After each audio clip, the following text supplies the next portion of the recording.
Hello बच्चों, this is day 14 on your how to pass an accounting series. Today's topic will be issue of debenture to the vendor. तो हमारा main topic है issue of debenture, जिसका सब topic होता है issue of debenture other than cash. उसके अंदर भी आज हम लोग सीखेंगे issue of debenture to the vendor. तो इस टॉपिक को हम लोग ब्रीफ में जानेंगे और आपका मेन ऑब्जेक्टिव रहेगा कि इसमें से 3 नंबर को सिक्योर करना।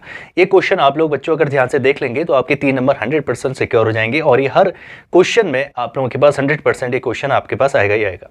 Now I have written entry in your board, तो इसको आप लोग स्क्रीनशॉट या फिर अपने पेपर में लिख सकते हैं। ये पूरी कॉन्सेप्ट एंट्री है, इससे ज़्यादा एंट्री आप लोगों को पूरे क्वेश्चन में सॉल्व नहीं करनी है, ठीक है। ये भी मैक्सिमम आइटम है, इसमें से कुछ ही आइटम फिल्टर करके हम लोग हर क्वेश्चन में देखेंगे। तो पहली एंट्री का सेट ये है और दूसरी एंट्री का सेट ये है, ठीक है। इसको इंडिविजुअली हम लोग निकालना सीखेंगे, बहुत ही सिंपल तरीके से मैं आपको सिखाऊंगा। नाउ अब हम देखते हैं कि क्वेश्चन बाय क्वेश्चन हम लोग सारी चीजें निकालना सीखें। तो बच्चों फर्स्ट क्वेश्चन देखते हैं। बुधा लिमिटेड ने गिनी लिमिटेड का कोई एसेट और लायबिलिटी मतलब बिजनेस को टेक ओवर किया। तो जब भी वेंडर का नाम आएगा ना तो वहां पर को ध्यान में रखना पड़ेगा हु इज योर वेंडर। आप सामान खरीद किससे रहे हैं, सामान या बिजनेस जो भी है वो खरीद किससे रहे, तो वो बन जाएगा हमारा वेंडर। तो कॉन्सेप्ट ये होता है कि जो भी पर्सन से हम लोग सारी चीजें खरीद रहे हैं वो एसेट्स तो हमारे यहां पर को आ जाएंगे। गुडविल स्टार बना देता हूं और कैपिटल रिजर्व भी स्टार बना देता हूं, इसका मतलब बैलेंसिंग वैल्यू रहा करती है। उसके बाद जो हम लोगों को लिखना है वो एक कॉन्सेप्ट है, ठीक है। तो पहले क्वेश्चन से हम लोग शुरू करते हैं और देखते हैं कि क्या इस कॉन्सेप्ट एंट्री को हम लोग एज इट इज अपनी आंसर शीट में उतार पाएंगे या नहीं उतार पाएंगे, ठीक है। तो हम लोगों को क्या क्या चीजें देखनी है। क्वेश्चन की पहली लाइन पढ़िए, वही आपकी पहली जनरल एंट्री का बेस बनेगा, फाउंडेशन। पहली लाइन पहली जनरल एंट्री, ठीक है। इसमें 2 ही जनरल एंट्री होती है। तो क्वेश्चन आपको ये बताएगा कि आप लोगों ने कितने वैल्यू के एसेट्स खरीदे हैं और कितने आपके पास लायबिलिटी आई है और सौदा कितने में तय हुआ। पीसी का मतलब होता है परचेज कंसिडरेशन, मतलब डील कितने में हुई है। तो पहली चीज हम लोगों को देखने को मिल रही है इस क्वेश्चन में, बी लिमिटेड ने जी लिमिटेड से कुछ सामान खरीदा जिसमें से एसेट्स और लायबिलिटी 2 चीज हैं। तो हमारे पास सबसे पहले हम लोग लिखना पड़ेगा, क्योंकि एसेट का वहां पर कोई नाम नहीं लिखा हुआ है, तो हम लोग लिखेंगे एसेट अकाउंट डेबिट और एसेट अकाउंट डेबिट में आ जाएगा ₹40 लाख, ठीक है। यही क्वेश्चन बोल रहा है कि 40 लाख रुपए के आपने एसेट्स खरीदे। दूसरा लायबिलिटी ली है 6.5 लाख की। अब ये बैलेंसिंग वैल्यू के लिए आप हमेशा एक लाइन छोड़ेंगे, इसका मतलब डेबिट में मैं एक लाइन छोड़ दूंगा और फिर अपनी तीसरी लाइन शुरू करूंगा, मतलब 2 वाली। 2 में क्या लिखा हुआ है, 2 dash dash dash dash vendor account, इसका मतलब वेंडर का नाम क्या है। तो यहां पर को हमारे उसमें है Guinea limited. Is it true? Yes, Guinea limited. तो हम लोग नाम लिख देंगे गिनी लिमिटेड अकाउंट, ठीक है। यहां पर को हम लोग इसको इस तरह लिख देंगे। Now it is not confirming us that how much we have to pay to this vendor. मतलब क्वेश्चन तो बोल रहा है कि आपने 40 लाख रुपए के एसेट खरीदे, साथ ही साथ आपने लायबिलिटी भी एक्वायर करी इस पर्टिकुलर बिजनेस की, जिसकी लायबिलिटी की वैल्यू है आपके पास 6,50,000, 6,50,000, ठीक है। लेकिन हम लोगों को ये नहीं बता रहा कि सौदा तय कितने में हुआ, मतलब परचेज कंसिडरेशन की वैल्यू क्या है। तो हम लोग फॉर द टाइम बिंग इसको ब्लैंक छोड़ देंगे। तो हमारी जो पहली लाइन है वो पूरी हो चुकी है। तो फुल स्टॉप तक हम लोगों को पहली लाइन पढ़नी होती है। हम लोगों को पता चला कि बी लिमिटेड ने जी लिमिटेड से सामान खरीदा, सामान की वैल्यू थी 40 लाख, साथ ही साथ उसने कुछ लायबिलिटीज को भी अपने नाम किया, तो 6,50,000 की। अब इसको गलती मत करना कि यहां पर को आप बैलेंस आउट करके आ जाए, नो, दिस हैज, वो गलत तरीका होगा, क्योंकि हमको पता है कि गुडविल और कैपिटल रिजर्व ही हमारे पास बैलेंसिंग वैल्यू आएंगी। तो जब क्वेश्चन की सेकंड सेट ऑफ एंट्री हम लोग बनाएंगे तब हम लोगों को पता चल जाएगा कि इसकी बैलेंसिंग वैल्यू कितनी है। फॉर द टाइम बिंग हम लोगों ने अपना पहला काम, पहला स्टेप कर लिया, ठीक है। अब दूसरे क्वेश्चन में भी हम लोग ये कोशिश करेंगे कि हम लोग पहली सेट ऑफ एंट्री को बनाएं, ठीक है। 2-3 क्वेश्चन करते हैं, उसके बाद पूरा का पूरा एक क्वेश्चन मैं आपको सॉल्व करके दिखाऊंगा। दूसरा क्वेश्चन है page number 25, question number 18, question number 18, okay. Now question number 18, ठीक है। महेश लिमिटेड, क्वेश्चन दिख रहा है, Mahesh limited purchased plant and machinery from Ish limited. तो अब हमारे पास स्पेसिफिक नाम आ गया है उस पर्टिकुलर एसेट का। तो हम लोग क्या करेंगे, एसेट की जगह उस पर्टिकुलर एसेट का नाम लिख देंगे। तो हम लोग लिखेंगे plant and machinery, plant and machinery account debit. इसकी वैल्यू है 4,50,000। तो इस पर्टिकुलर चीज की वैल्यू है 4,50,000 रुपए। तो एसेट्स की वैल्यू है 4,50,000 रुपए, ठीक है। इतना काम आप लोग भी कर लेंगे। प्लांट एंड मशीनरी खरीदी गई 4,50,000 रुपए की। गिनी लिमिटेड की जगह किसका नाम आएगा? इश लिमिटेड। तो हमारे पास वेंडर का नाम हर क्वेश्चन में बदलेगा, तो यहाँ पर को है ISH, इश लिमिटेड अकाउंट। अब आगे पढ़ते हैं लाइन को। 50,000 वॉज पेड बाई चेक, तो फुल स्टॉप तक हम लोगों को लाइन पढ़नी है, उसके बाद कुछ भी नहीं पढ़ना है। इसका मतलब इस पर्टिकुलर ट्रांजैक्शन में केवल और केवल एसेट्स को एक्वायर किया गया, लायबिलिटीज के नाम पर हमारे पास कुछ भी नहीं था। तो जब तक आप लोग पूरी की पूरी क्वेश्चन को सॉल्व नहीं करते हैं, तब तक आप लोगों को आइडिया नहीं आएगा कि इस मिसिंग इंफॉर्मेशन को कैसे फिल आउट किया जाता है। तो अभी के लिए आप लोगों ने फुल स्टॉप तक ही पहली लाइन पढ़नी है और वहीं पर से देखना है कि क्या आप लोग पहली एंट्री को फिनिश कर पाते हैं या नहीं कर पाते हैं, ठीक है। तो दूसरे क्वेश्चन में भी हम लोगों ने पहली एंट्री को फिनिश किया, एसेट खरीदा और वेंडर का नाम लिख दिया, ठीक है। चलो अब तीसरे क्वेश्चन की तरफ हम लोग चलते हैं। पेज नंबर 46, क्वेश्चन नंबर 19, 46 का 19th क्वेश्चन, ठीक है।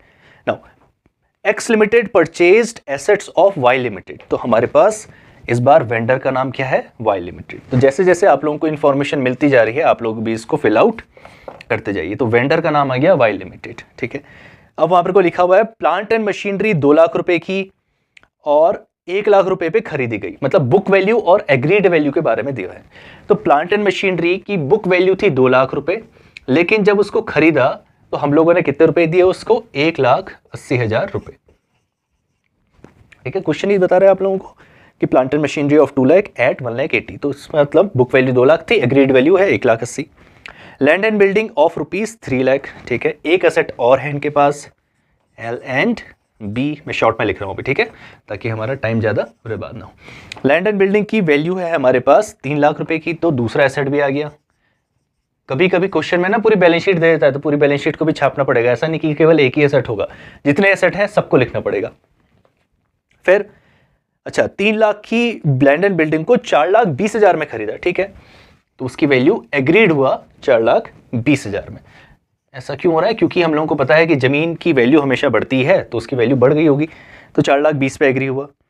फॉर परचेज कंसिडरेशन ऑफ ₹5,50,000, तो पहली बार क्वेश्चन ने हमको बताया कि वाई लिमिटेड को हम लोगों को कितने रुपए लौटाने हैं? 5,50,000 रुपए लौटाने हैं, ठीक है। तो परचेज कंसिडरेशन की वैल्यू हम लोगों को पता चल गई। अब देखते हैं, फुल स्टॉप हमारा आ चुका है, तो हमारी वैल्यू भी यहाँ पर को खत्म हो जाएगी। And paid 1 lakh by remaining, ये सारी चीजें दूसरी एंट्री का पार्ट बनती हैं। अब देखो, this is my concept entry. Assets आ चुके हैं, यस, 2 बार एसेट लिख दी हमने। लायबिलिटी है, कोई लायबिलिटी नहीं है। वेंडर का नाम आ चुका है, यस, वेंडर का नाम आ चुका है, इंक्लूडिंग पीसी भी आ चुका है। अब बैलेंसिंग वैल्यू या तो कैपिटल रिजर्व बनेगी या तो बैलेंसिंग वैल्यू बनेगी गुडविल। गुडविल कब बनेगी? जब हमारे पास एसेट्स और पीसी के बारे में देखते हैं। अगर मेरी एसेट्स की वैल्यू ज्यादा है, if my assets are more than the PC, तो पीसी की वैल्यू कम होगी, तो हमारे पास बनेगा कैपिटल रिजर्व का बैलेंस बनेगा।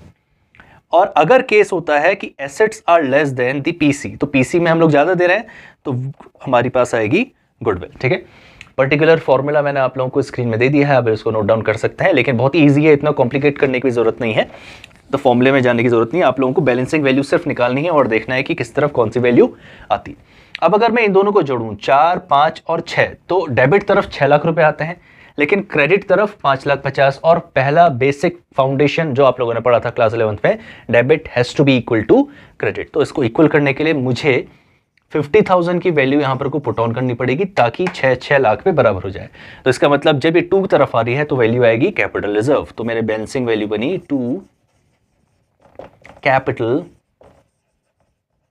रिजर्व अकाउंट, ठीक है।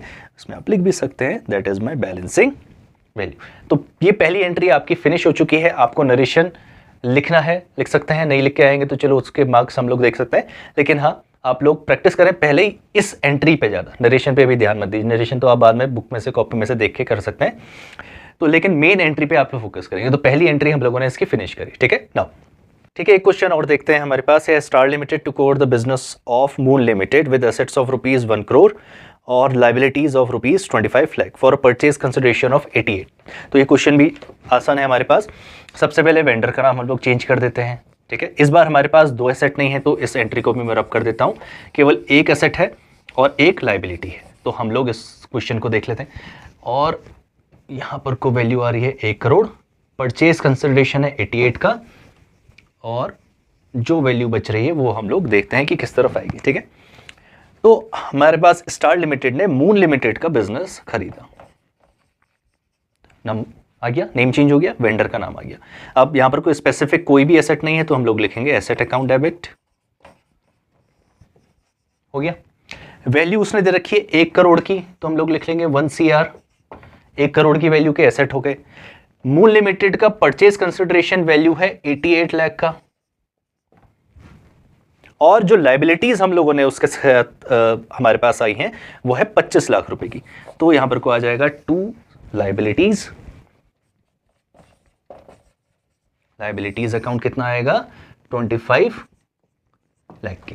ठीक है, बस फुल स्टॉप तक हम लोगों को पढ़ना था, हम लोगों ने इसको पढ़ लिया। अब देखिए, अब आप बताइए कि वैल्यू में कहां पर को अंतर आएगा। डेबिट में 1 करोड़ है, इसको बैलेंस आउट करने के लिए कितना करना पड़ेगा, हम लोगों को देखना पड़ेगा। तो 88 और 25 को अगर हम जोड़ें तो वैल्यू कितनी आ जाएगी हमारे पास, ये वैल्यू आ गई 3, 1 और 11, तो ये आ गया 1.13, तो क्या मतलब 1 करोड़ 13 लाख रुपए आ गया। और इसको हम लोगों को अगर बैलेंस आउट करना है तो मुझे डेबिट में कितनी वैल्यू लिखनी पड़ेगी, 13 लाख, और इस बार जो हमारे पास वैल्यू बच रही है वो डेबिट की वैल्यू बच रही है, तो इसका मतलब हमारी जो बैलेंसिंग वैल्यू आएगी वो क्या आएगी, goodwill, goodwill account debit.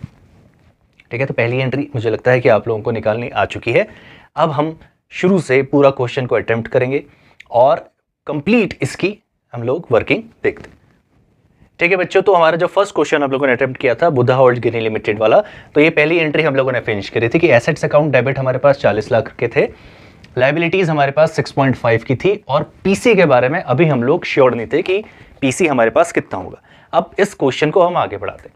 Second set of entry की शुरुआत हमेशा जहां पर को वेंडर की क्लोजिंग हुई होती है वहीं पर से होती है, तो वेंडर को हम लोगों को जितने भी अमाउंट पे करना था, अभी मैं क्वेश्चन मार्क बना देता हूं, उसी अमाउंट को मुझे डेबिट में पोस्ट करना है। ठीक है, सेकंड एंट्री शुरू हो जाएगी।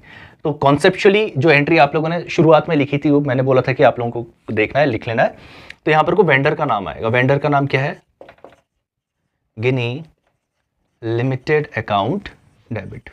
अभी मैं क्वेश्चन मार्क देख देता हूं कि वो वैल्यू को ही मुझे यहां पर को कट कॉपी पेस्ट करना है। ठीक है, ये वैल्यू आ गई। नाउ अब सेकेंड एंट्री में जो हम लोगों ने डे 13 में पढ़ा था, issue of debenture with terms of redemption, वो भी आ सकता है। तो कॉन्सेप्चुअली जो एंट्री है वहां पर को हमेशा आपको क्या देखने को मिलेगा, loss oblique discount on issue of debenture account debit. इस क्वेश्चन में आ भी सकता है, किसी क्वेश्चन में नहीं भी आएगा, लेकिन आप लोगों को हर बार ये लिखना है जब तक आप लोगों के दिमाग में बैठ ना जाए कि कब ये आता है, कब इसको एक्सक्लूड करना है। नाउ इसके बाद हम लोगों को क्या लिखना है, 2% ऑफ डिबेंचर। तो बेसिक क्या है कि हम लोगों के पास एसेट आ गया, हमारे पास कुछ उधारी भी आ गई, हम लोगों ने उसको सेटल कर दिया। अब इस पर्सन को मुझे पैसे तो पे करने हैं, लेकिन मैं इसको कैश पे नहीं कर रहा हूं, instead I am issuing some debenture, this is particular known as issue of debenture other than cash, that is to issue of debenture to the vendors. Now यहां पर को क्वेश्चन हम लोगों को हेल्प आउट करेगा। फुल स्टॉप के बाद जो दूसरी लाइन आएगी वो यही बताएगी कि ये जो क्वेश्चन मार्क वैल्यू है इसको हम लोग कैसे कैसे उसको पे कर रहे हैं। तो इसके बाद हम पढ़ते हैं, बुधा लिमिटेड इशू 30,000 8% डिवेंचर्स। तो जब परसेंटेज डिवेंचर की वैल्यू कितनी है, तो यहां पर को लिखेंगे 8% डिवेंचर्स अकाउंट। और वैल्यू निकालने का क्या तरीका है कि क्वेश्चन ही आपको बता रहा है कि उसके पास कितने नंबर ऑफ डिवेंचर हैं, 30,000 मल्टीप्लाई बाई, हमेशा यहां पर को वैल्यू आएगी फेस वैल्यू। तो एक डिवेंचर की कीमत हम लोगों ने तय करी है 100 रुपए, तो ये वैल्यू तो हमारे पास ऐसी आ जाएगी। तो 30,000 को अगर हम लोग मल्टीप्लाई करें 100 से तो कितनी वैल्यू आएगी, हमारे पास वैल्यू आ जाएगी 30 लाख। तो ये वैल्यू हमारे पास आ गई। ठीक है, इसका मतलब हम लोगों ने डिबेंचर कितनी कीमत के इशू कर दिए, 30 लाख रुपए के डिबेंचर इशू कर दिए। नाउ डिबेंचर को हम लोग जैसे जानते हैं, डिबेंचर पार पे भी इशू किया जा सकता है, प्रीमियम पे भी इशू किया जा सकता है और डिस्काउंट पे भी। इस पर्टिकुलर क्वेश्चन ने डिस्काउंट पे इशू किया है, तो हम लोगों को ये लाइन अब आ जाएगी, कितने रुपए के डिस्काउंट में इशू किया है, 10%, इसका मतलब 90 रुपए के हिसाब से। तो यहां पर को वैल्यू लिखनी पड़ेगी 30,000 multiply by 10, that will come as 3 lakh rupees. तो वैल्यू कितनी आ जाएगी, 3 लाख। ठीक है, फिर से समझा देता हूं, देखो परसेंटेज डिबेंचर में हमेशा आएगा number of debenture multiply by face value. देखो जो लिखी है, number of debenture multiply by face value. 100 रुपए का एक डिबेंचर है, दूसरा प्रीमियम पे और दूसरा डिस्काउंट पे। इस पर्टिकुलर क्वेश्चन ने डिस्काउंट पे इशू किया था, तो हम लोगों ने number of debenture multiply bye discount value, मतलब 10 रुपए का डिस्काउंट था, तो हम लोगों ने 30,000 को 10 से मल्टीप्लाई किया तो वैल्यू आ गई। ठीक है, धीरे धीरे आप लोगों को ये चीज भी समझ में आ जाएगी। Now this particular debenture has been redeemed at a premium, तो रिडम्पशन भी हो रहा है, तो इशू भी कर रहे हैं हम लोग, साथ साथ रिडीम कर रहे हैं। इशू कर रहे हैं 90 रुपए पे, लेकिन इसको रिडीम किया जा रहा है 5% के प्रीमियम, मतलब 105 रुपए पे। ठीक है, जब कभी भी रिडम्पशन की बारी आती है तो आप लोगों को पता है कि कौन सी एंट्री आती है, तो प्रीमियम ऑन रिडम्पशन। तो हमेशा हम लोगों को लिखना है to premium on redemption account. अब इसकी वर्किंग कैसे निकाली जाएगी? इसकी वर्किंग भी वही है बच्चों, number of debenture multiply by what is your premium amount that you are redeeming. तो 100 रुपए से कितना रुपए दे रहे हैं हम ज्यादा, तो 5 रुपए दे रहे हैं, तो इसको मल्टीप्लाई किया जाएगा तो वैल्यू कितनी आएगी? 1,50,000 रुपए। ठीक है, कितनी वैल्यू आ गई? 1.5। तो यहाँ पास आ गई 1.5 लाख रुपए की वैल्यू आ गई, 30 लाख रुपए की वैल्यू यहाँ पर को आ रही है। और फिर अब हम लोग शुरू करते हैं। डिस्काउंट हो गया हमारे पास। नाउ वो बोल रहा है कि हम लोग उसको 5 लाख रुपए का चेक भी दे रहे हैं। तो पेमेंट की कंडीशन बहुत आसान है, अभी मैं इसकी कॉन्सेप्ट एंट्री यहाँ पर को बना देता हूँ। ठीक है, अब आप इसको ध्यान से देखिए। मैंने किसी पर्टिकुलर पर्सन से एसेट्स खरीदे, अभी मैं सिर्फ एसेट्स के बारे में जा रहा हूँ, और उसको मुझे पेमेंट करनी है। तो मैं उसको पेमेंट कैसे कर सकता हूँ? तो यहाँ पर को लिखूंगा वेंडर को डेबिट करूंगा। सबसे पहले मैं उसके नाम पे कुछ चेक इशू कर सकता हूँ, तो बैंक अकाउंट हो जाएगा। कभी कभी ना हम लोग उसके नाम पे इक्विटी शेयर भी इशू कर देते हैं, और कभी कभी हम लोग क्या कर रहे हैं, जैसे अभी हम लोग सीख रहे हैं, डिबेंचर इशू कर रहे हैं। तो 3 कंडीशन हो गई। उसको बैंक से पेमेंट किया जा सकता है, उसको इक्विटी शेयर इशू किए जा सकते हैं, उसको डिबेंचर भी इशू किया जा सकता है। साथ ही साथ कभी कभी इमीडिएट पेमेंट ना करते हुए यहाँ पर को बिल्स पेएबल भी हो जाता है। तो इतनी सारी कंडीशंस हैं जिसको मैं वेंडर को पे आउट कर सकता हूँ। अभी हम लोग किस पे फोकस कर रहे हैं? डिबेंचर में, लेकिन इस पर्टिकुलर क्वेश्चन में हम लोग उसको एक चेक भी दे रहे हैं। तो चेक भी दे रहे हैं तो आ जाएगा हमारे पास हमेशा पेमेंट की वैल्यूज क्रेडिट में आएंगी, इतना याद रखिएगा। ठीक है, तो यहां पर कुछ शुरू करते हैं। तो हम लोग लिखेंगे टू बैंक अकाउंट, और चेक की कीमत है हमारे पास 5 लाख रुपए की, तो वैल्यू आ गई 5 लाख रुपीज। ठीक है, हमारा आंसर खत्म हो चुका है। Pass necessary journal entry the book of B limited जो हम लोग बना रहे हैं।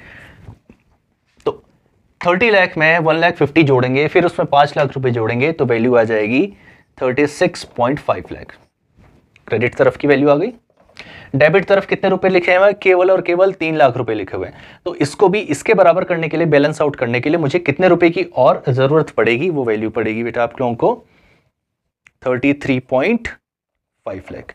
लेकिन अभी जो सबसे इंपॉर्टेंट चीज है और हर बच्चा जो उसको मिस करके आ सकता है, वो एंट्री है। क्योंकि अगर आपने डे 13 देखा है ध्यान से, तो जब प्रीमियम पे कोई चीज रिडीम की जाएगी तो वही सेम वैल्यू हम लोगों को डिस्काउंट के अंदर भी इंक्लूड करने पड़ती है। थोड़ा सा कॉम्प्लिकेटेड चीज है, लेकिन अगर आप लोगों को डे 13 समझ में आ चुका है तो अब आप लोग इसको भी मिस आउट नहीं कर सकते। डिस्काउंट के समय 3 लाख रुपए, लेकिन रिडीम करते समय लॉस हुआ है, तो टोटल दोनों को जोड़ दिया जाएगा तो वैल्यू आएगी 4,50,000। ठीक है, ये चीज आप लोगों को समझनी पड़ेगी। और अब जो वैल्यू आएगी उसमें से भी अगर हम लोग माइनस कर दें तो 32 लाख रुपए की वैल्यू आएगी। तो इसका मतलब परचेज कंसिडरेशन की वैल्यू कितनी रही? 32 लाख रुपए, 32 लाख रुपीज। ठीक है, मैं फिर से समझा देता हूं। 100 रुपए तो फेस वैल्यू थी, जब इसको इशू किया तो इसको 90 पे इशू किया। इशू करते समय कितने का लॉस हुआ? 10 रुपए का लॉस हुआ। जब इसको रिडीम किया गया तो 105 पे रिडीम किया गया। नुकसान उस समय कितने का हुआ? उस समय नुकसान हुआ 5 रुपए का। तो दोनों को जोड़ देंगे तो टोटल नुकसान कितने का हो गया हम लोगों को? 15 रुपए का हो गया। कितने नंबर ऑफ डिबेंचर में? 30,000। तो 30,000 को अगर 15 से मल्टीप्लाई करेंगे तो वैल्यू कितनी आ जाएगी? 4,50,000 रुपए। 3 लाख हम लोग केवल 10 के हिसाब से करते हैं, और जो 1.5 लाख है वो केवल 5 के हिसाब से। लेकिन टोटल लॉस हम लोगों को दिखाना है, तो टोटल लॉस कितना हुआ? 4,50,000 रुपए का। अब हमारी सेकेंड एंट्री पूरी हो चुकी है, तो अब हम लोग पहली एंट्री पे इस पर्टिकुलर इंफॉर्मेशन को भर देंगे। तो क्वेश्चन मार्क की वैल्यू कितनी आ गई? 32 लाख। तो हमारी वैल्यू कितनी आ जाएगी यहाँ भी? 32 लाख रुपए। अब बताओ 40 लाख में और इस लाख में कितने का अंतर है? यह है आपका 3850 और यह है 40, तो डेबिट तरफ ज्यादा है, तो हमारी बैलेंसिंग वैल्यू आएगी 1,50,000 और ये क्या बन जाएगा? To capital reserve account. ये क्या है हमारे पास? Balancing value. And this is our first question, जिसको करने पे आप लोगों के पूरे 3 नंबर सिक्योर हो जाएंगे। ठीक है। सेकेंड क्वेश्चन हमारा था, Mahesh limited has purchased plant and machinery of ₹4,50,000 from Ish limited. तो इस बार हमारे पास परचेज कंसिडरेशन डायरेक्ट ही लिखा जा सकता है। स्टिल अगर आप लोगों को कॉन्फिडेंस नहीं आ रहा है तो यहाँ पर को आप क्वेश्चन मार्क ही लिखें, और सेकेंड एंट्री की शुरुआत भी हमें हमेशा क्या होगी? उस वेंडर के नाम से ही शुरू होगी। वहां क्रेडिट था तो यहाँ डेबिट आ जाएगा। इसका मतलब इसको पे कितने करने हैं मुझे? अभी वी आर नॉट श्योर, लेकिन फिर भी आप लोगों को पता है कि 4.5 लाख रुपए पे करना है। क्वेश्चन की जो दूसरी लाइन शुरू होती है उसकी पेमेंट की टर्म्स एंड कंडीशन बताता है। क्वेश्चन बोल रहा है कि सबसे पहले हम लोग उसको 50,000 रुपए का चेक दे रहे हैं। एक लाइन आप हमें सिक्योरिटी के लिए छोड़ देंगे, उसके बाद हम लोग लिखेंगे कि टर्म्स एंड कंडीशन कैसे की जा रही है। तो यहाँ पर को क्या आ जाएगा? टू चेक होता है तो बैंक अकाउंट डिक्रीज हो जाएगा, बैंक अकाउंट। तो 50,000 का हम लोग एक चेक उसके नाम पे दे रहे हैं। ठीक है, तो पहली कंडीशन हो गई। दूसरा, was paid by check and the balance by issuing 6% debenture. तो इस पर्टिकुलर क्वेश्चन को समझने की टिप यही है, अगर क्वेश्चन बोल देता है कि this much number of debenture has been issued, तो इसका मतलब पीसी अननोन है। फिर से मैं रिपीट कर रहा हूं, अगर क्वेश्चन बताता है कि इतने नंबर ऑफ डिबेंचर, इतने नंबर ऑफ शेयर हम लोग इशू कर रहे हैं, बेच रहे हैं, इसका मतलब आपका क्वेश्चन में हमेशा जो पीसी है वो मिसिंग वैल्यू रहेगी। लेकिन जब आपको ये बताता है कि this much number of share is been missing, हम लोगों को नहीं पता चल पा रहा है कि कितने डिबेंचर हम लोग इशू कर रहे हैं, तो इसका मतलब आप लोगों को कॉन्फिडेंस जाके वो पीसी को फिल आउट कर देना है। इसका मतलब वही वैल्यू आपकी पीसी वैल्यू है। तो परचेज कंसिडरेशन की वैल्यू कितनी है? 4,50,000। यहां पर कोई बैलेंसिंग वैल्यू नहीं है, जितने की वैल्यू थी उतना ही हम लोगों ने पे कर दिया। ठीक है, तो अब हम लोगों को पता है कि उसको 4.5 लाख रुपए मुझे देने हैं, जिसमें से मैं उसको 50,000 दे चुका हूं। अब रिमेनिंग जो है उसके नाम पे डिबेंचर इशू किए जा रहे हैं। तो डिबेंचर की कीमत रखी है 100 रुपए। ठीक है, रेट है हमारा 6% जो हम लोग लिखते हैं, और डिस्काउंट है हमारे पास 20% का। तो एंट्री क्या आएगी? सबसे पहले लिखेंगे हम लोग यहां पर को discount on issue of debenture account debit. जब जब डिस्काउंट पे इशू किया जाता है तो ये आता है, और फिर हम लोग लिखेंगे 6% डिबेंचर अकाउंट। ठीक है, ये हो गया। और यहां पर से अब हमारी वर्किंग शुरू होगी। इसका एक पर्टिकुलर फॉर्मूला होता है बेटा। तो हम लोगों को इस क्वेश्चन में नंबर ऑफ डिबेंचर्स नहीं गिवन थे, तो नंबर ऑफ डिबेंचर जब जब नहीं गिवन होंगे तो आप परचेज कंसिडरेशन श्योर मानिए कि वही आपका परचेज कंसिडरेशन होने वाला है। तो नंबर ऑफ डिबेंचर का फॉर्मूला होता है net amount payable to vendor, net amount payable to vendor divided by face value plus premium oblique minus discount. Number of debenture, क्यों नंबर ऑफ डिबेंचर जरूरी है? यहां पर को मुझे लिखना पड़ेगा ना कि कितने से मैं मल्टीप्लाई कर रहा हूं। अभी तक जो हम करते आ रहे थे, तो यही चीज हम लोगों को मिसिंग है और वही निकालना है। तो नंबर ऑफ डिबेंचर का फॉर्मूला क्या है? What is the net amount payable? 4.5 देने थे, 50,000 का चेक दे दिया, तो नेट अमाउंट पेएबल कितना हुआ? 4 लाख रुपए। एक डिबेंचर की कीमत 100 रुपए तय करी गई है, डिस्काउंट उसको ऑफर किया जा रहा है 20% का, इसका मतलब -20 होगा। तो 100 - 20 बिकम्स 80। 10 से 1 0 कैंसिल आउट हुआ, 1 2 3 4, तो यहां पर को कैंसिल आउट होके कितना आ गया? 5 आ गया, और तो 5,000। तो how many debenture we have issued? तो we can say that we have issued 5,000 debenture. अब 5,000 को अगर मैं इसमें मल्टीप्लाई करूं तो कितनी वैल्यू आ जाएगी? 5 लाख रुपीज आ जाएगी। 5 लाख रुपीज आ गई, क्योंकि यहां पर को हमेशा फेस वैल्यू के साथ कंपेयर किया जाता है। अब डिस्काउंट हम लोग कितना उसको ऑफर कर रहे हैं? हम लोग 20 रुपए का डिस्काउंट ऑफर कर रहे हैं। तो अगर 50,000 को मैं 20 से मल्टीप्लाई कर दूं तो मुझे डिस्काउंट वैल्यू पता चल जाएगी, ठीक है। तो हम लोग 50 जो बोल रहा हूँ 5,000, तो 5,000 मल्टीप्लाई बाई 20, तो कितने जीरो हैं 2 3 4, 1 2 3 4 और 5 दूनी 10, तो वैल्यू कितनी आ गई 1 लाख रुपए। और जैसे ही मैंने 1 लाख रुपए लिखे वहां पर को हमारा डेबिट और क्रेडिट दोनों एक साथ मैच हो चुका है, ठीक है। तो दिस इज आवर वर्किंग जो हम लोगों को अपनी देखनी है। तो दो फॉर्मेट होते हैं, एक जब परचेज कंसिडरेशन नहीं गिवन होता उस कंडीशन में नंबर ऑफ डिवेंचर क्वेश्चन खुद से देगा। जब परचेज कंसिडरेशन दिया होता है तो नंबर ऑफ डिवेंचर हम लोगों को खुद से निकालने पड़ते हैं using this particular formula. Narration, अब आप लोग समझदार हैं। Being plant and machinery purchase from Ish Limited, being payment made to Ish Limited by issuing cheque and by issuing debenture at the rate discount. Narration तो आप लोग expert है बनाने में, तो बना सकते। नेक्स्ट क्वेश्चन था हमारा कि वाई लिमिटेड ने एक्स लिमिटेड ने वाई लिमिटेड का बिजनेस एसेट्स खरीदे। प्लांट एंड मशीनरी की वैल्यू है 2 लाख रुपए लेकिन खरीदा गया 1,80,000 रुपए में। लैंड एंड बिल्डिंग की वैल्यू है 3 लाख रुपए लेकिन खरीदा गया 4,20,000 रुपए में। दोनों को जोड़ देंगे तो वैल्यू कितनी आ जाएगी 6 लाख रुपए। अब साफ साफ बोल रहा है कि परचेज कंसिडरेशन की वैल्यू है 5,50,000, तो वाई के सामने कितना आ जाएगा 5,50,000। और इस एंट्री को क्लोज करने का तरीका वही है कि हमारे पास डेबिट तो अमाउंट 6 लाख रुपए है लेकिन क्रेडिट में केवल 550 है, तो रिमेनिंग बैलेंस को कहां पर को हम लोग पुट ऑन करेंगे, कैपिटल रिजर्व बना देंगे, कैपिटल रिजर्व अकाउंट, और यही हमारी बैलेंसिंग वैल्यू होगी। तो फर्स्ट एंट्री इज डन, तो यहां पर को लिख देंगे हम लोग बैलेंसिंग वैल्यू। सेकेंड एंट्री की शुरुआत हमेशा वेंडर के नाम से होगी, तो हम लोग लिखेंगे वाई लिमिटेड और जितना भी परचेज कंसिडरेशन है उसको लिख लेंगे। इस क्वेश्चन में परचेज कंसिडरेशन गिवन है, इसका मतलब नंबर ऑफ डिवेंचर हम लोगों को खुद से निकालने पड़ेंगे। एक लाइन हम लोग हमेशा छोड़ेंगे, उसके बाद हम लोग लिखेंगे 2। अब पेमेंट्स कैसे कैसे की जा रही हैं, क्या इमीडिएट कुछ पैसा दिया जा रहा है, बिल्स पेबल है या फिर डायरेक्टली इशू ऑफ डिवेंचर है। तो यहां पर को लिखा जा रहा है कि purchase consideration and paid 1 lakh in cash, तो हम लोग नगद उसको कुछ रुपए दे रहे हैं, तो हम लोग लिख लेंगे यहां पर को कैश अकाउंट। 1 लाख रुपए हम लोग तुरंत उसको हाथ में दे दें, तो 1 लाख रुपए का पेमेंट हो चुका है। क्वेश्चन बोल रहा है कि बैलेंस जितना भी अमाउंट बचता है उसको 8% डिबेंचर इशू कर दिए गए हैं। 100 रुपए के मतलब एक डिबेंचर की कीमत 100 रुपए है और उसको प्रीमियम पे इशू किया गया है, तो हम लोग इसको लिख लेते हैं। तो यहां पर को आ जाएगा 2% की रेट है 8, तो 8% डिबेंचर अकाउंट और प्रीमियम पे इशू किया जा रहा है तो आएगा सिक्योरिटीज प्रीमियम रिजर्व,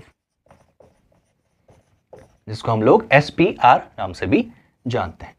अब बस हम लोगों को ये पता लगाना है कि मैं इसको कितने से मल्टीप्लाई करूं। फेस वैल्यू तो है 100 रुपए और हम लोग प्रीमियम दे रहे हैं 20 रुपए का, क्योंकि 20% लिखा हुआ है तो 100 का 20% 20 रुपए हो गया। बस हम लोगों को ये पता लगाना है कि how many number of debenture they have issued. अब इसका फॉर्मूला जैसे हम लोगों ने देखा था, फॉर्मूला क्या था, number of debenture equals to net amount payable. 5.5 lakh में से 1 लाख रुपए मैंने दे दिए तो नेट अमाउंट पेबल कितना हो गया 4,50,000, ठीक है। उसके बाद डिनोमिनेटर हमारे पास क्या है, face value plus minus premium discount. इस बार हमारे पास प्रीमियम हो रहा है, तो फेस वैल्यू है 100 रुपए की, प्रीमियम है 20 का, तो वैल्यू कितनी आ जाएगी 3750। तो how many number of debenture they have issued 3750। तो 3750 को 100 से मल्टीप्लाई करेंगे तो वैल्यू आ जाएगी 3,75,000 और 3750 को हम लोग 20 से मल्टीप्लाई कर देंगे तो हमारे पास प्रीमियम की वैल्यू भी आ जाएगी, तो 75,000 रुपए। तो प्रीमियम भी हमारे पास आ गया और ये वैल्यू भी आ गई, ठीक है। So this is how a particular question will be done. अब अगर आपको लग रहा है कि एंट्री ये लाइन छूटी रह गई है तो उसको रहने दीजिए, इतना भी इसमें कंसर्न मत करिए। आप बोर्ड में भी ऐसा करके आएंगे तो उसमें कोई आपको मार्क्स रिडक्शन नहीं होंगे। बस हाँ, नरेशन के ऊपर आप ध्यान देना शुरू करिए। Being plant and machinery and land building, being assets भी लिख सकते हैं, being assets purchase from Y limited. दूसरा आ जाएगा being Y limited paid by cash and by issuing debentures at premium. बस इतनी नरेशन आप लिख के आएंगे तो आपके फुल मार्क्स यहाँ पर को हो जाएंगे। चलिए अपना लास्ट क्वेश्चन करते हैं आज का, star limited and moon limited वाला, ठीक है। तो क्वेश्चन आपको दिख रहा है और आप लोग इसको करना शुरू करिए, तब तक मैं इन डिटेल्स को इरेज कर देता हूँ। तो ये हमारी जनरल एंट्री थी। इसमें तो हम लोगों ने देखा कि एसेट्स अकाउंट डेबिट की वैल्यू थी 1 करोड़ रुपए। मून लिमिटेड को हम लोग परचेज कंसिडरेशन दे रहे थे 88 लाख का, जिसमें लाइबिलिटीज की वर्थ थी 25। इन दोनों को टोटल किया तो हमारे पास आ रहा था 1,13,000 रुपए, जिसमें से 1 करोड़ 13 लाख, तो 13 लाख रुपए की हमारे पास बैलेंसिंग वैल्यू बची, जो हमारे पास शिफ्ट हो गई गुडविल में। ठीक है, दिस ट्रीटमेंट ये डन हो गया। सेकेंड एंट्री की जब भी शुरुआत होगी वेंडर के नाम से होगी, तो हम लोग लिखेंगे मून लिमिटेड अकाउंट डेबिट, और जो भी हमारे पास परचेज कंसिडरेशन की वैल्यू है वो यहां पर को पोस्ट कर दी जाएगी। अब क्वेश्चन से पढ़ना है कि हम लोग इसको कैसे पेमेंट्स कर रहे हैं। Now the consideration was paid by issuing cheque of ₹11 lakh. ठीक है, तो इमीडिएट हम लोग हमेशा एक लाइन छोड़ेंगे, और उसके बाद सबसे पहली कंडीशन है इमीडिएट बाई अ चेक, तो हम लोग बैंक अकाउंट लिख देंगे, और 11 लाख रुपए का चेक उसको दिया जा रहा है, तो 11 लाख रुपए हम लोग यहां पर से डिडक्ट कर देंगे। तो 11 लाख रुपए हम लोगों ने चेक में दे दी। And balance by issuing 8% preference shares of 100 each at a premium of ₹10 redeemable at par. ठीक है, तो चाहे केस शेयर्स का हो, चाहे केस डिबेंचर्स का हो, चाहे इक्विटी शेयर का हो, कॉन्सेप्ट बिल्कुल एक है। तो इसका मतलब आप लोग अब शेयर्स के बारे में भी कॉन्फिडेंट होकर आइए कि वैल्यूज चाहे आपको इससे भी आ जाए, आपके पास शेयर आए, डिबेंचर आए, कुछ भी आए, तो हम लोगों को घबराना नहीं है, हम लोगों को सिर्फ उसको कर देना है। तो यहाँ पर को हम लोग क्या इशू कर रहे हैं, हम लोग कुछ प्रेफरेंस शेयर्स इशू कर रहे हैं जो है 8%, तो हम लोग यहाँ पर को लिखेंगे 8% प्रेफरेंस शेयर कैपिटल। और शेयर्स भी डिस्काउंट, प्रीमियम और पार पर इशू किए जा सकते हैं, तो ये हो रहे हैं आपके प्रीमियम। 10 रुपए के प्रीमियम पे हम लोग इशू करते हैं।